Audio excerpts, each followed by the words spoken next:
और ब्रेक के बाद फिर से स्वागत है आपका। बढ़ते खबरों की ओर। संभल हिंसा मामले से जुड़ी खबर सामने आ रही। जुमे की नमाज से पहले प्रशासन अलर्ट।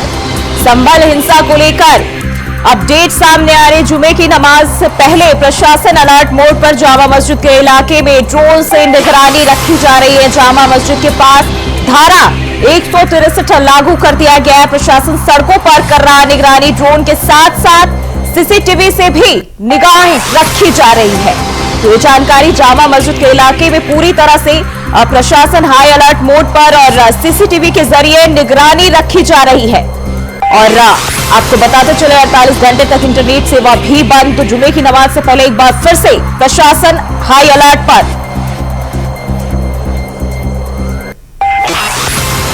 तो संभल हिंसा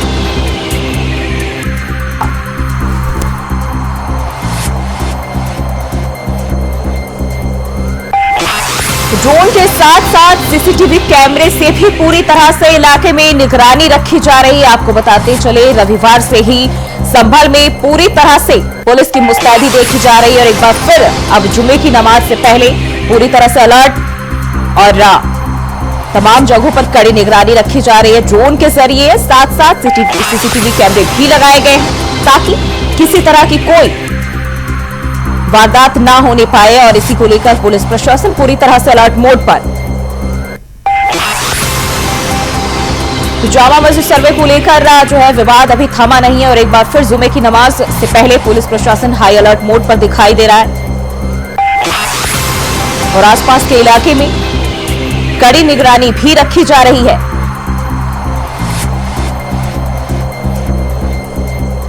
आपको बताते चले 48 घंटों के लिए इंटरनेट सेवा भी बंद कर दी गई है और धारा 163 लागू कर दिया गया है। तो संभल हिंसा को लेकर ये जानकारी अपडेट हम आपको बता रहे हैं। एक बार फिर से जामा मस्जिद में जुमे की नमाज होनी है और ऐसे में इसके पहले हाई अलर्ट पर पुलिस प्रशासन।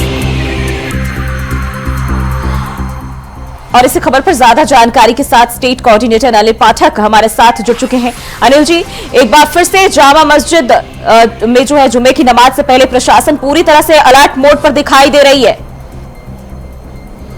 देखिए जी, संभल में अब किसी भी तरह की कोई भी संभावना रह जाए और अमन चैन कायम रहे, इसको देखते हुए पुलिस प्रशासन की तरफ से जामा मस्जिद पर काफी सुरक्षा व्यवस्था लगाई गई है।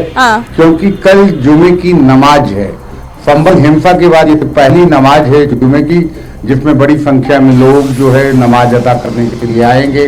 कोई और अप्रिय घटना ना हो जाए, इसको लेकर के पूरी सतर्कता बरती जा रही है। बड़ी संख्या में पुलिस फोर्स जो है तैनात की गई है जामा मस्जिद इलाके में। और जो संदिग्ध गतिविधियों के लोग हैं उन पर पैनी नजर रखी जा रही है। पुलिस की तरफ से पूरा अलर्ट जारी किया गया है। बिल्कुल, जिस तरीके से हम देखें लगातार इस पर रविवार से ही इस पूरे इलाके में शासन प्रशासन की मौजूदगी देखी जा रही है। और हाई अलर्ट पर भी कहीं ना कहीं हम देखें लोगों से भी अपील की जा रही है। इंटरनेट सेवाएं बंद कर दी गई, तो क्या फिर से संभावनाएं अगर जो है ये नमाज पढ़ी जाती है इस दौरान फिर से हिंसा भड़क सके? देखिए, इस तरह की कोई संभावना नहीं है। जो संभल हिंसा के बाद प्रशासन की तरफ से काफी कुछ जो है वो काबू में कर लिया गया है। स्कूल कॉलेज खोल दिए गए हैं। जो इंटरनेट सेवा है वो कुछ क्षेत्रों में अभी तक बहाल नहीं हो पाई है। बावजूद इसके जो है अब आम जनजीवन जो है वो पटरी पर आता हुआ नजर आ रहा है। पुलिस की तरफ से जो है लगातार सुरक्षा को लेकर कड़े इंतजाम भी किए गए हैं। जो खुराफाती तत्व हैं उनको भी चिन्हित किया जा रहा है। संभल हिंसा में जो लोग शामिल रहे हैं, जो दंगाई रहे हैं, उनके स्केच जारी किए गए हैं और लगातार चौंकाने वाले वीडियो फुटेज भी सामने आए हैं। और जो भी लोग शामिल हैं उन पर कार्रवाइयां की जा रही हैं। अनिल जी, हम देखें अब तक 28 लोगों की गिरफ्तारी हो चुकी है। फरत ने जो विवादित बयान दिया था वो भी काफी चर्चाओं में रहा है। लेकिन अभी हम अगर देखें जो वहां के हालात हैं, किस तरह से पुलिस प्रशासन की तैनाती रहेगी, क्योंकि अभी अगर फिर किसी तरह की रिस्क लेना प्रशासन के लिए हम देखें शायद ठीक नहीं होगा। देखिए जी, चंबल की जो हिंसा है वो एक तरह से चुनौती है पुलिस प्रशासन के लिए। वहां पर फिर से अमन चैन कायम करना वो किसी चुनौती से कम नहीं है। लेकिन पुलिस प्रशासन की तरफ से जिस तरह से अलर्टनेस बरती जा रही है कि जैसे हम बात करें अगर फरहत की, तो इसने कुछ ऐसा असंवेदनशील वीडियो या फुटेज वायरल किया था जिसको लेकर के हिंसा भड़क सकती थी। इसके मद्देनजर पुलिस प्रशासन ने क्विक एक्शन लिया और उसको गिरफ्तार करके जेल भी भेजा। पूरी तरह से मुस्तैदी बरती जा रही है।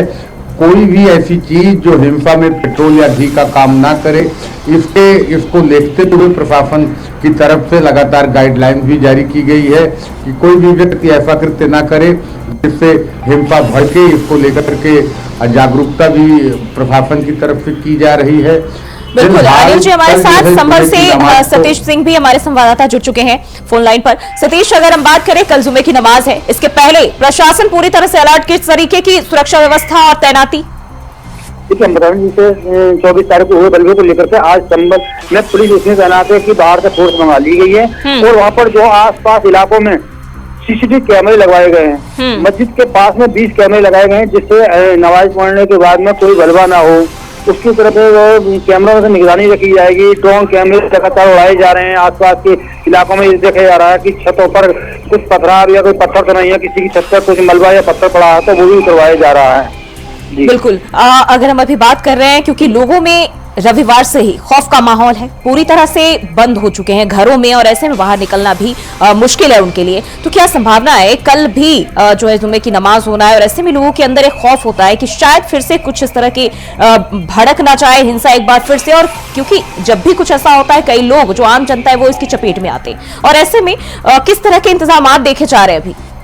बताऊं, जैसे देखा बात की जाए तो चप्पे पुलिस मौजूद कर दी है, लेकिन कोर्ट का भी कल ही 29 तारीख को निर्णय आना है और कल ही जुम्मे की नमाज है, तो इसलिए सुरक्षा व्यवस्था चार चौकम कर दी गई है। उधर कोर्ट में भी पुलिस प्रशासन लगातार मौजूद है। आसपास के इलाकों वहाँ पे भी छावनी में तब्दील कर दिया गया है। तो चंद्रवशी कोर्ट में जो फैसला आना है, कोर्ट जो भी फैसला देगा वो मान्य होगा, क्योंकि 2 बार सर्वे हो चुका है। सर्वे के दौरान जो 24 तारीख को गलबा हुआ था वो नहीं चाहते प्रशासन की, जो पहले गलती करी थी, जो चूक हो चुकी थी पुलिस से, वो चूक अब नहीं करना चाहती। क्योंकि जिस प्रकार से बात की जाए संभल में, तो जगह जगह ड्रोन कैमरे से छतों पर देखा जा रहा है कि कोई लोग तो यहाँ पर कुछ हथियार लेकर तो नहीं बैठे हैं, कोई पत्थर उतर तो नहीं जाल रखे छतों पर, जिनकी छतों पर कुछ ईंट पत्थर पड़े हैं उन्हें भी खाली कराया जा रहा है। जी बिल्कुल सतीश, हमने जब दंगा रविवार को भड़का था इस दौरान देखा था जो लोग इसमें शामिल थे, बताया गया कि कुछ लोग बाहरी भी है। अगर ऐसे में कल जिस तरीके से जुमे की नमाज है, जो बाहरी लोग हैं उनके लिए क्या कुछ गाइडलाइंस है, किस तरह के निर्देश और सुरक्षा व्यवस्था, ताकि वो प्रवेश ना कर पाए? हम आपको बता दें, जिस तरह से जितने लोग जितने आसपास में नमाज पढ़ते हैं उसी तरह से नमाज पढ़ी जाएगी। और जो बाहरी लोगों के लिए तो पहले से ही मना कर रखा है कि जो भी बाहरी लोग हैं वो अंदर शहर के अंदर नहीं जा सकते।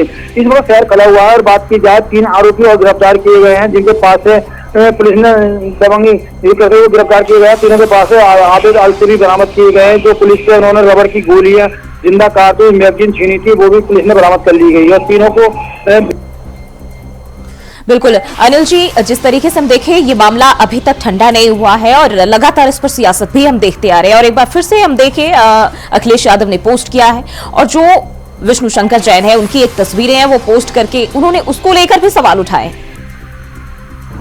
देखिए, जो विपक्ष जो है लगातार संभल हिंसा को लेकर के योगी सरकार पर हमले कर रहा है, पुलिस प्रशासन के अधिकारियों की कार्यशैली पर सवाल खड़ा कर रहा है।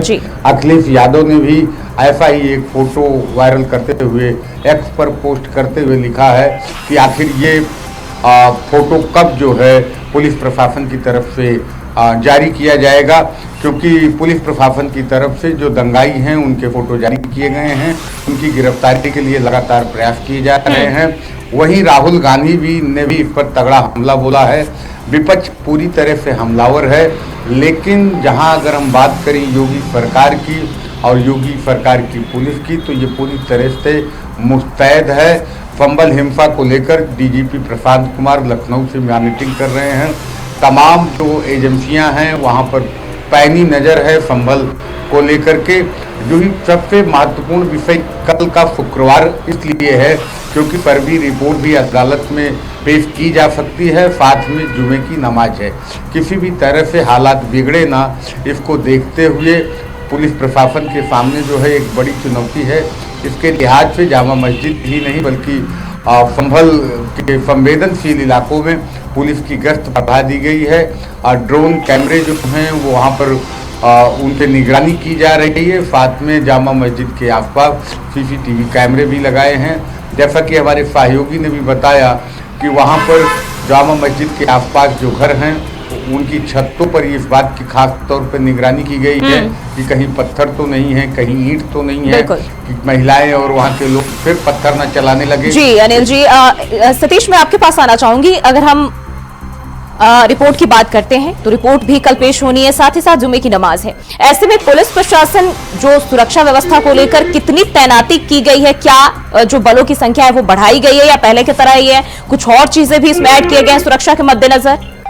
ये बता दूं, जिस तरह आपको बता चलो कि वहाँ पर जो है सबसे बड़ा खबर, वहाँ पर आसपास में इलाके में सीसीटीवी कैमरे लगाए गए हैं और पुलिस फोर्स बाहर से मंगा ली गई है। क्योंकि पिछली बार जब पुलिस फोर्स कम पड़ गई थी उस हिसाब से हर चौके, हर नुक्ते पर, हर तरह पर पुलिस मुस्तैद है और काफी संख्या में पुलिस बुला ली गई है बाहर से और मीटिंग चल रही है अधिकारियों की और मुस्लिम समाज को बुलाकर एक मीटिंग की गई है। अभी बुलाने के बाद उन्हें समझाया गया है कि शांतिपूर्ण व्यवस्था से जो भी कोर्ट का आदेश होगा उसे मानने। अभी कोर्ट में जो आदेश सर्वे गया है और सर्वे के आधार पर ही जो है कोर्ट कल फैसला सुनाएगा, क्योंकि 29 तारीख में ये फैसले की डेट रखी गई थी। उसके बाद में कल जुम्मे की नमाज है, तो शहर के अंदर चप्पे चप्पे पर पुलिस मौजूद है। जी बिल्कुल अनिल जी, अगर हम देखें जिस तरीके से पूरी तरह से ये जो मामला है अब सियासी रूप ले चुका है और कहीं ना कहीं इस पर लगातार जो नेता है वो अपनी रोटियां सेकने का काम कर रहे हैं। बहुत बहुत शुक्रिया आप दोनों का हमारे साथ जुड़ने के लिए, जानकारी साझा करने के लिए। तो जामा मस्जिद के पास एक बार फिर से पूरी सख्ती और हाई अलर्ट पर प्रशासन। जुम्मे की नमाज से पहले पूरी तरह से सुरक्षा चाक चौबंद की गई है। सीसीटीवी के साथ साथ ड्रोन के जरिए भी निगरानी रखी जा रही ताकि कोई भी अराजक तत्व प्रवेश ना कर सके। और वही चौथी बार झारखंड के सीएम बने हेमंत सोरेन और रांची में जो है अपनी गोपनीयता की शपथ ली। ये रिपोर्ट देखिए। हेमंत सोरेन सत्य निष्ठा से ज्ञान करता हूं कि मैं विधि द्वारा स्थापित भारत के संविधान के प्रति सच्ची श्रद्धा और निष्ठा रखूंगा। मैं भारत की प्रभुता एवं अखंडता अक्षुण्ण रखूंगा। मैं झारखंड राज्य के मुख्यमंत्री के रूप में अपने कर्तव्यों का श्रद्धापूर्वक और शुद्धि अंतःकरण से निर्वहन करूंगा। यकीनन ये पल खास है, यकीनन ये लम्हा ऐतिहासिक है, यकीनन झारखंड की उम्मीदों वाली इस तस्वीर में सूबे के भविष्य की तकदीर है। मैं हेमंत सोरेन सत्य निष्ठा से ज्ञान करता हूं कि मैं विधि द्वारा स्थापित भारत के संविधान के प्रति सच्ची श्रद्धा और निष्ठा रखूंगा। जी एक बार फिर से झारखंड में हेमंत सरकार है। रांची के मोरहाबादी मैदान में ऐतिहासिक शपथ ग्रहण समारोह। हेमंत सोरेन ने रिकॉर्ड चौथी बार मुख्यमंत्री पद की शपथ ली। मैं हेमंत सोरेन सत्य निष्ठा से ज्ञान करता हूं कि मैं विधि द्वारा स्थापित भारत के संविधान के प्रति सच्ची श्रद्धा और निष्ठा रखूंगा। यानी झारखंड में गुरुवार को नई सरकार की ताजपोशी हो गई। हालिया विधानसभा चुनाव में जीत दर्ज करने वाले झारखंड मुक्ति मोर्चा के सबसे बड़े चेहरे हेमंत सोरेन ने चौथी बार राज्य का मुखिया बनकर इतिहास रच दिया है। मैं हेमंत सोरेन सत्य निष्ठा से ज्ञान करता हूं कि मैं विधि द्वारा स्थापित भारत के संविधान के प्रति सच्ची श्रद्धा और निष्ठा रखूंगा। मैं भारत की प्रभुता एवं अखंडता अक्षुण्ण रखूंगा। मैं झारखंड राज्य के मुख्यमंत्री के रूप में अपने कर्तव्यों का श्रद्धापूर्वक और शुद्धि अंतःकरण से निर्वहन करूंगा। वैसे तो हेमंत सोरेन का ये कार्यकाल झारखंड के लिए नए अवसरों का द्वार खोल सकता है। शिक्षा, स्वास्थ्य, रोजगार और आदिवासी अधिकारों के मुद्दों पर सरकार से उम्मीद बढ़ गई है। उम्मीदें राज्य की आवाम को ही नहीं बल्कि इंडिया गठबंधन को भी है, क्योंकि हेमंत ने अपने बल पर अपनी सियासत की योग्यता को साबित किया है। इतिहास के पन्ने को पलटे तो झारखंड मुक्ति मोर्चा के 49 साल के नेता हेमंत सोरेन का मुख्यमंत्री के रूप में ये चौथा कार्यकाल है। हेमंत सोरेन की चौथी पारी, पहली पारी 13 जुलाई 2013 से 23 दिसंबर 2014 तक, दूसरी पारी 29 दिसंबर 2019 से 31 जनवरी 2024 तक, तीसरी पारी 4 जुलाई 2024 से 27 नवंबर 2024 तक, चौथी पारी 27 नवंबर 2024 से। वैसे तो हेमंत सोरेन के नेतृत्व में इंडिया गठबंधन की ये बहुत बड़ी जीत है और वैसे भी जेएमएम का ये अब तक का सबसे सर्वश्रेष्ठ प्रदर्शन है, क्योंकि राज्य में पहली बार कोई सरकार 2/3 बहुमत के साथ बनी है। आपको बता दें कि झारखंड की 81 सदस्यीय विधानसभा के लिए हुए चुनाव के नतीजे 23 नवंबर को आए थे। इसमें हेमंत सोरेन के नेतृत्व वाले जेएमएम, कांग्रेस और आरजेडी गठबंधन को 56 सीटों पर ऐतिहासिक जीत मिली, जिसमें जेएमएम को 34, कांग्रेस को 16 और आरजेडी को 4 और सीपीआई-एमएल को 2 सीटों पर जीत मिली है। यानी रच दिया इतिहास एक बार फिर हेमंत सरकार। मैं हेमंत सोरेन सत्यनिष्ठा से ज्ञान करता हूं कि मैं विधि द्वारा स्थापित भारत के संविधान के प्रति सच्ची श्रद्धा और निष्ठा रखूंगा। मैं भारत की प्रभुता एवं अखंडता अक्षुण्ण रखूंगा। मैं झारखंड राज्य के मुख्यमंत्री के रूप में अपने कर्तव्यों का श्रद्धापूर्वक और शुद्धि अंतःकरण से निर्वहन करूंगा। तो एक बार फिर से झारखंड में जेएमएम की सरकार बनी है और चौथी बार सीएम हेमंत सोरेन ने मुख्यमंत्री पद की शपथ ली। और बुलेटिन में फिलहाल के लिए बस इतना ही। खबरों के लिए देखते रहिए इंडिया वॉइस।